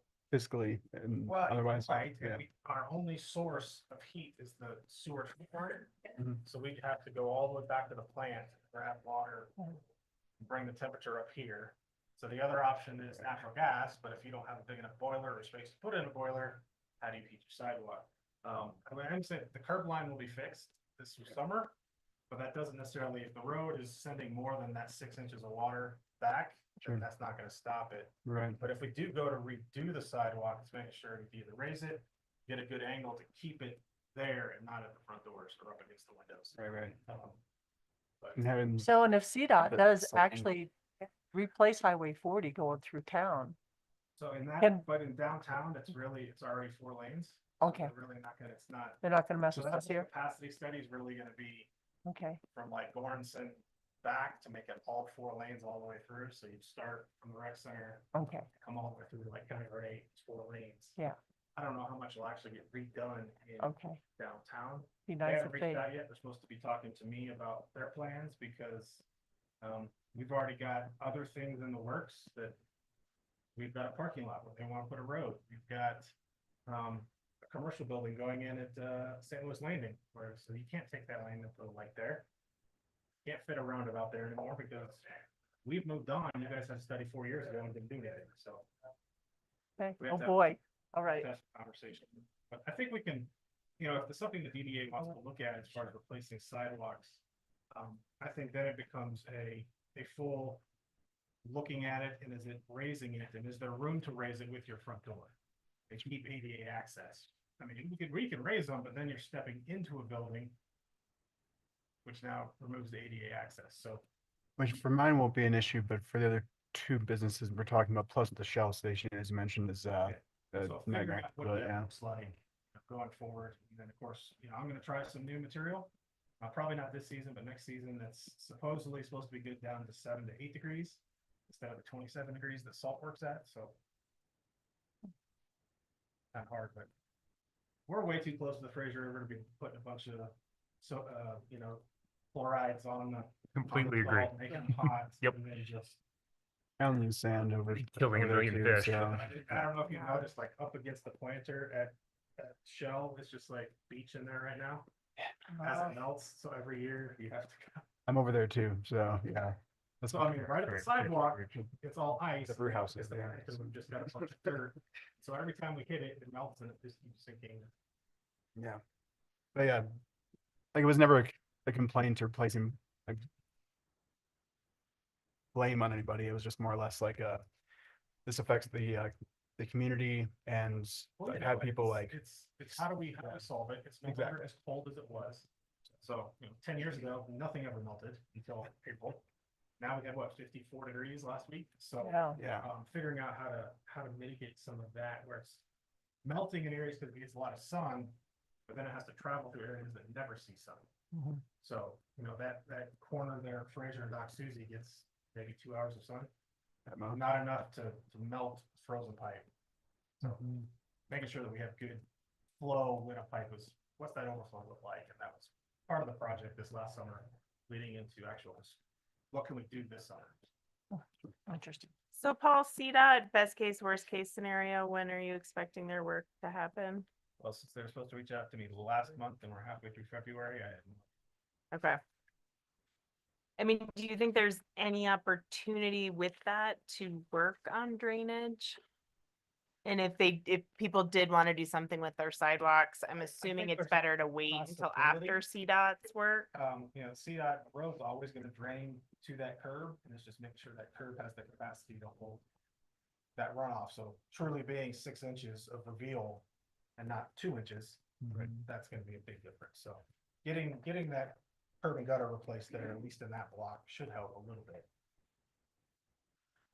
So like if we're gonna go after the CDOT Revitalizing Main Street grant and we have a TBD date from CDOT on road improvements across multiple sections of where we'd want to do that sidewalk work, can we just say, we want to improve these sidewalks, you guys need to give us a time, and then we're just dependent on when they get it done, but can get the grant. 'Cause I'm sure the grant has like timing. The grant you're supposed to use within a year. Yeah. Yeah. So- And it- So, but I guess north of Lawrence Park, there's still problems that we could address. Yeah, I mean, I know we've got a lot of drainage there on the east side of Lawrence Park, Yeah, just sits there. yeah. But I think with development, we'll take care of it, but right now, it's a problem. One sidewalk, I think the DDA doesn't need to worry about being down Park and then along Railroad. Yeah. I plan on going for a, Safe Route to Schools grant in 26. Cool. CDOT told me not to apply this year because my project wasn't big enough. They said, if you want to apply, it needs to be over $1 million. We were only looking at a $500,000 project, so they said no. So in 26, when it's open again, I'll be putting in a grant to put in the sidewalk along the south side of Park and then the east side of Railroad down to Eisenhower to connect to what we're trying to do this summer to get path to the school. So that part will be taken care of on the town side, stay out of the railroad right away. Nice. That'd be helpful. That'd be So great. I wouldn't worry about Railroad, at least from Eisenhower to the north. If you want to look at Eisenhower, if you want to look at Railroad to the south, it gets difficult. The right of way is very compromised with fences and people having built within the right of way over there, Yeah. so it would be difficult, but. So not those impossible. sidewalks, if they're in our right of way, then the town of Fraser will be plowing them and keeping them clear. Well, because they're not owned by- According to code, it'd be whichever business it went by, but depends on how Okay. often they're used. Even though it's our right of way, it's still on private property. Gotcha. Okay. Yeah, our right of way is very narrow there. I think we don't have much. Yeah. Between where the property line ends, what we have, then the railroad's a 200-foot right of way. Mhm. Working with the railroad is an arduous process. Yep, very slow. Bye, Steve. Thank you. See ya. Sorry. Cool. All righty. Any other questions, thoughts for Paul? Do we want to possibly explore the option of hiring a company, or is that like too much of a Have the funding this year for that. It's- It's expensive. It's expensive. I think, so my design for the sidewalks along Eisenhower and Leonard is 5,000. And that would be much more complicated. I think, are you talking about for design or for snow removal?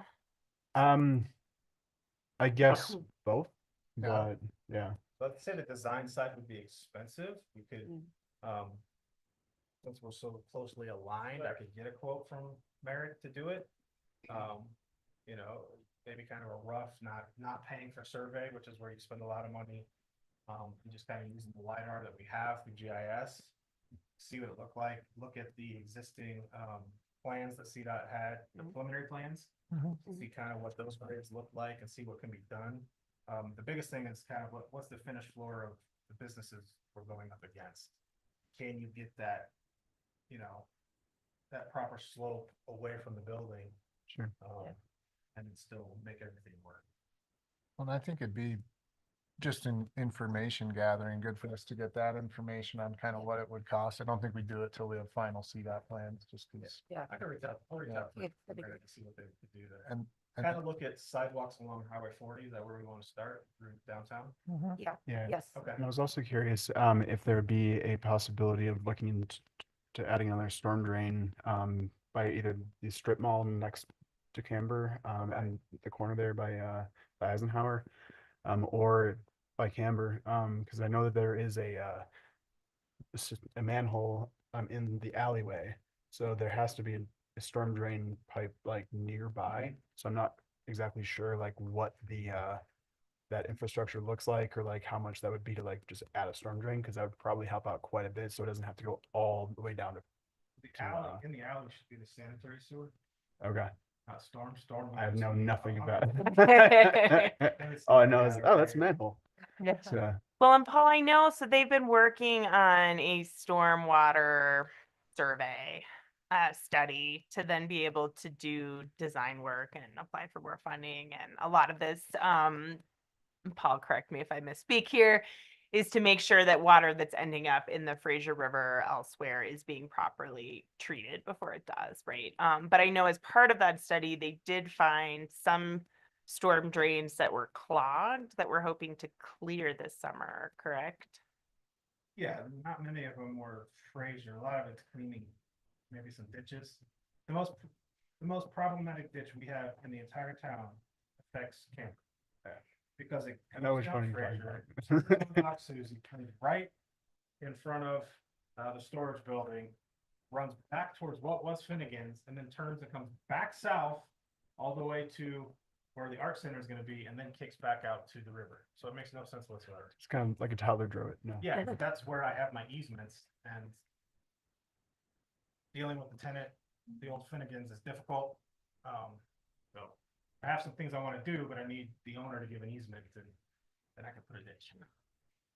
But yeah, the only thing I show, is there's the pipe under 40 in front of, Fisher's that runs back to the back corner of Kozlik. Right. And then goes under Dock Suzie. Everything else is surface and. Yeah. Okay. Um, I was just more or less curious. None of that's changing with Clayton Court improvements. no, Yeah. I mean, we'll have another cross pipe at, Fraser and Clayton to tie into that ditch. But there's no, nothing to the north is changing. yeah. Because I think for the sidewalks, I think for information purposes, it'd be good for the DDA to know what's it gonna cost us to just get the design and highlight our problem areas in order of priority. And then in my eyes, and let me know if this is something the town is open to, but there'll be a cost to hire a third-party company to clear downtown sidewalks. What is that? What is the cost calculation kind of case for the town adopting that and then the DDA paying for it? Because I'm assuming if there is a case for a new FTE that's supported by the DDA, but actually a member of the town, probably going to be a lot more, a lot cheaper to the DDA than going for a third-party company to do sidewalks all winter. And just if that sort of relationship is a potential with the town, just because I think if we can do it in-house with guys who do it full-time and, you know, justify an FTE versus contract labor for 1,000 hours every year, like. Yeah. you know, Is it worth it, pretty much? yeah, is Right. it worth it? And can we get ourselves to a place? I'm not, obviously it's not gonna happen right away, but is that a worthwhile endeavor and money well spent? And is it something the town could even, be nimble enough and staffed Yeah, I mean, I to, think to more entertain like, would be an FTE and finding, an that equipment. yeah, Obviously, is another piece of equipment needed to be. exactly. Yeah. What's needed to do that from the town's point of view? And if that's, I assume, less than a third party group, Yeah. is that worth pursuing for the DDA as a reason to come open a business here? One of many reasons to come open. And it's public safety. Yeah. Right. Well, and I Public think it's, safety. I go back to the train thing. I think there's still, even though we're listed as a stop, like I still think there's a lot of work we need to do to become a stop on that train, long term. And I think getting that grant with CDOT, showing that we're setting ourselves up for people to come here and the masses is a good show of effort. And I need to look into it. This was just brought to my attention last week, so I've not actually identified the information related to this, but apparently there is money from, I was going to say it's CDOT money, but it might not be CDOT money. There's supposed to be a grant money that you can go after to develop areas around the train stations, the proposed train stations for the commuter rail. So that might be another sort of funding that we can look at for development, whether it be for the sidewalks or, again, I have to look at the information to see exactly what would be eligible and what that looks like, but there may be some nice funding opportunities there for that whole area around the train station. And I would think that could extend as far as, the sidewalks in front of Camber and whatnot. So it is CDOT. CDOT's offering money to help. And improve CDOT. those stations. And then Amtrak is going to be redoing the stop anyway, at some point next 2 years, so there'll be some improvements On the platform. outside. We're gonna redo the platform, a bunch of work on the platform. They're gonna put in a dedicated crosswalk over to the building. Do some work there to improve all the ADA stuff. So that'll help. And then we could just build off of that. As Yeah. we come down Railroad. Make sure we're headed down the right way and get everybody crossed into down. Great. I appreciate it. I would Yeah. like to officially thank Paul Johnson for helping us get $50,000 this morning towards the Fraser Bike Park from the Grand County Conservation Trust Funds. Awesome. Thank you, Paul. Thank you to the county as well and Thank you. lottery spenders. Yep. This summer? The Thankfully, construct- we have been told that we will be recommended to the GOCO board for approval of our grant, so we'll see what happens. Okay. But if we get that grant, then yes, it should happen this summer, minus the parking lot. Yeah, bike parks go in and it's exciting. I don't know. Yeah, it might actually be worth our next board meeting. Can show you guys all the conceptuals for it. It's going to be presented to our board at our next board meeting for formal approval. So there's some updates from the original conceptual, but I think it's looking super, super cool. Yeah, they're packing in a lot. Yes.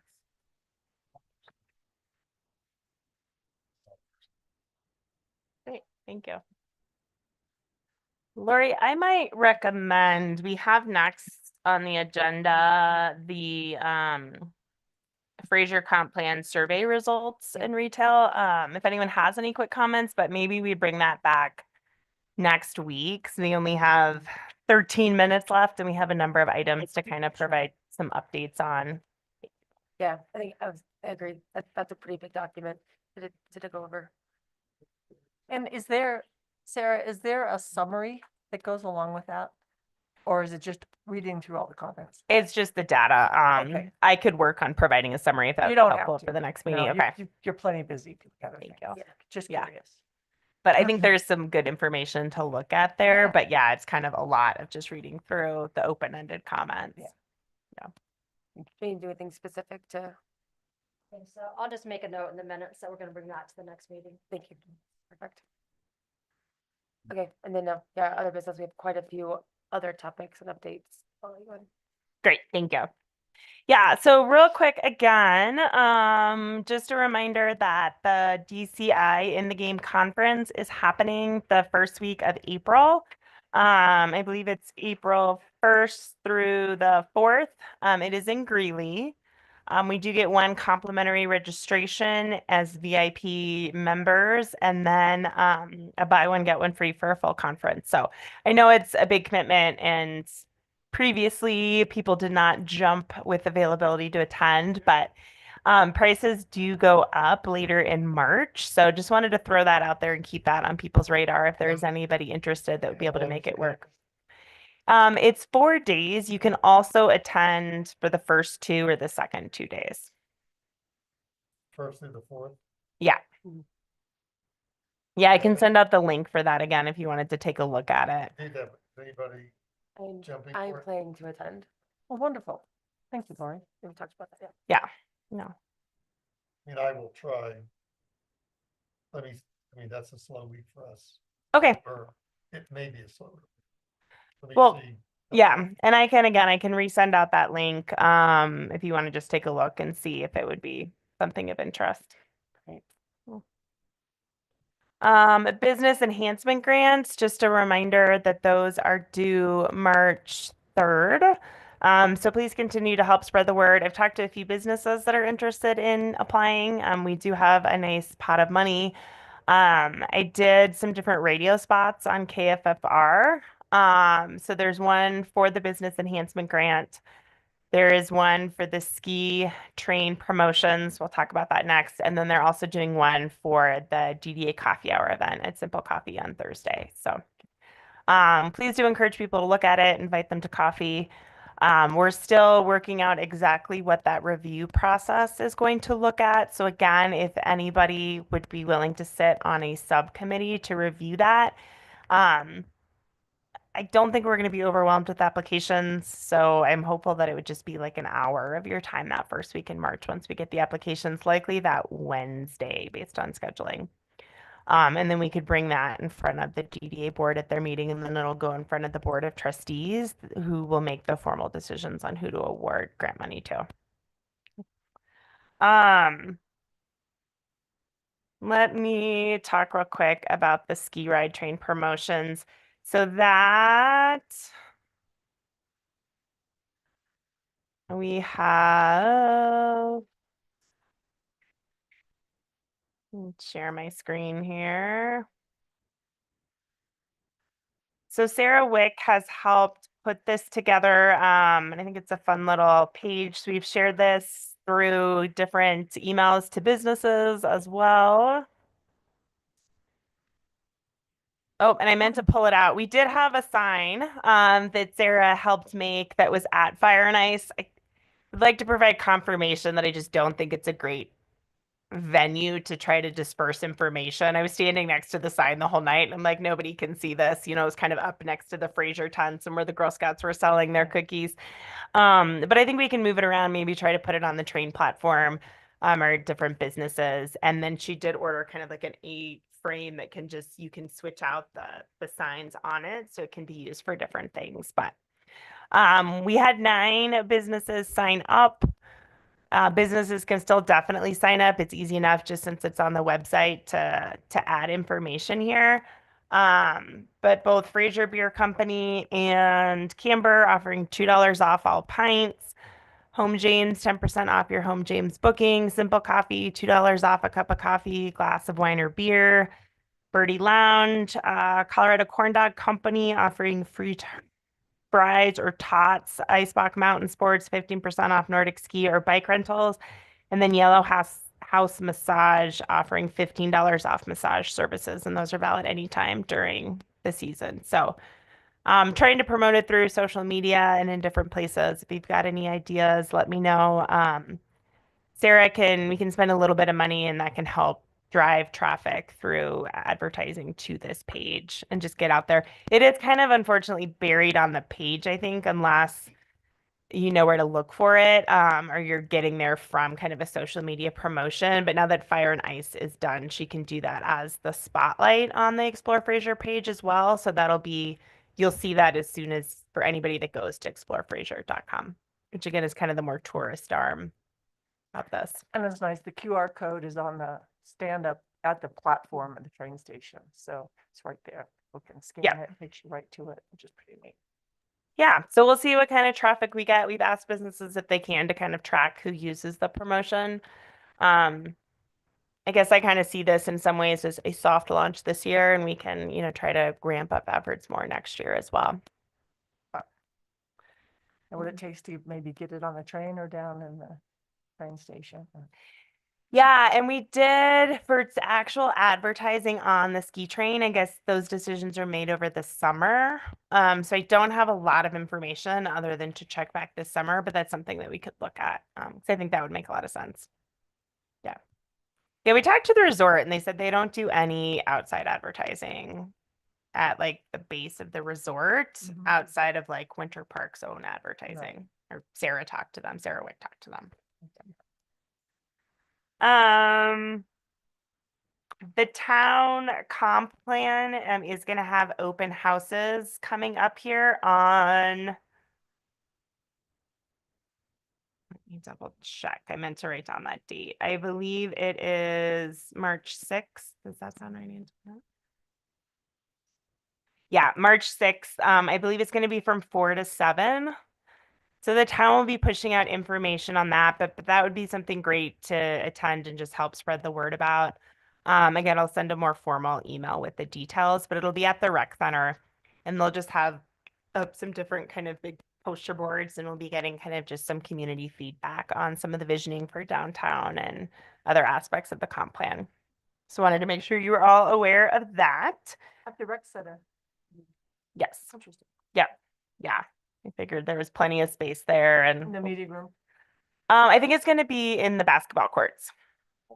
Yeah. I figure there's a lot of people kind of picking up kiddos and going to work out in the evening, so can catch some of that traffic as well. Yeah. Abby, thank you. She has formally launched stuff on Instagram. Did you want to provide any updates there? Not really. If you guys could just share it in your stories to help. Because like the only way to grow Instagram is to like go into Instagram and just like other people's posts. And so, I mean, I know we all have busy lives, but I just try to go into the Fraser, into this, into the account and just like other businesses, stuff. And so just now I just made a highlight for the Winter Park Express because I've been tagging the businesses that are in the deals. And Lori just sent some like follow-up content for the About Us series. I'm having a little bit of trouble with just making sure I'm following content. Excuse me, out of breath. Oh my gosh, I'm so pregnant. The branding, I can't get rid of that green on that stupid like font text there, but just wanting to make sure I pre-plug things in to where they're released. I think Wednesdays are the days I'm trying to push more, like the most content. Like What's Up Wednesdays is a series that I think would be really fun.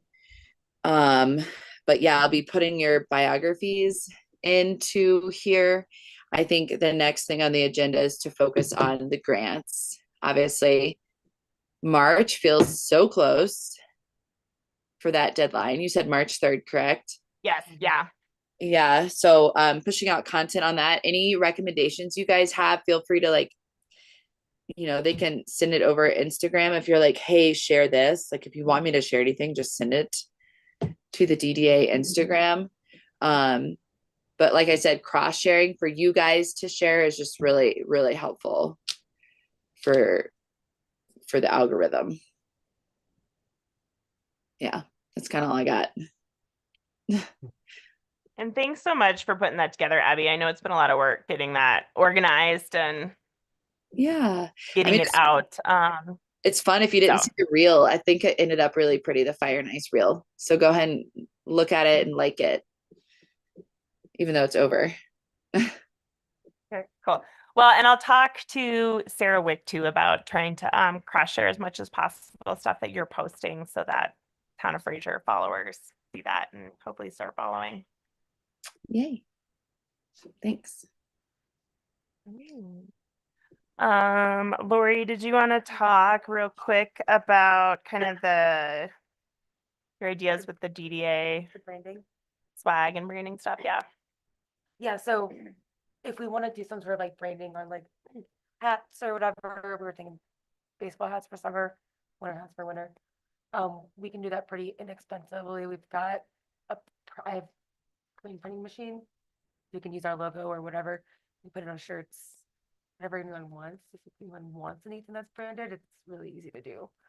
So, just your thoughts on what, if anything, you would want branded, like apparel wise. So that was kind of like just an open-ended question of would you want something like that? Would you wear it? Should we do it? I like the So- town of Fraser pushing just the Fraser stuff since it looks like the same. Yeah. I already got the budget for it, so I think, I don't see a huge need to do DDA specific branding, Yeah. but Yeah, that was my question. Yeah, was that's thinking how I like we feel too. could- Fraser's could, so but we good, don't it have has so much swag out there. Yeah. yeah, And so long as we've got a good link through their website. Yeah, and yeah. DDA and what we're doing. yeah. Perfect. Yeah, Maybe someday if we're involved with some really cool big event, and Yeah. helping to bring in a big name band or something like that. we could Right. do Something. but overall, like that was my question. I was like, Yeah. we put the effort and money into it. No, sounds like no, which is totally fine with me. Yeah. I agree.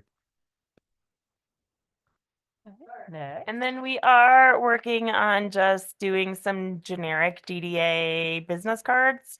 So instead of doing like a Greg Beckler DDA card, it would just, everyone would have the same one, and we can leave space where you can write your personal information, maybe QR code to the website. But the idea was that then when there is something like promoting the business enhancement grants and you're talking to somebody, you have a card to give them where they can go to get more information. Right. So we're looking to do them similar to the town of Fraser business cards. I can go grab them real quick. I meant to grab one. The font on those are kind of comically small, so we'll work on some bigger font. And we can just do the DDA logo. So if everybody's good with that, that's what we'll proceed with. If somebody wanted something different, you can speak now. That sounds Um, great. That's Just fine, something yeah. simple. Yeah, I'll just grab those real quick. Otherwise, if anybody has any other updates.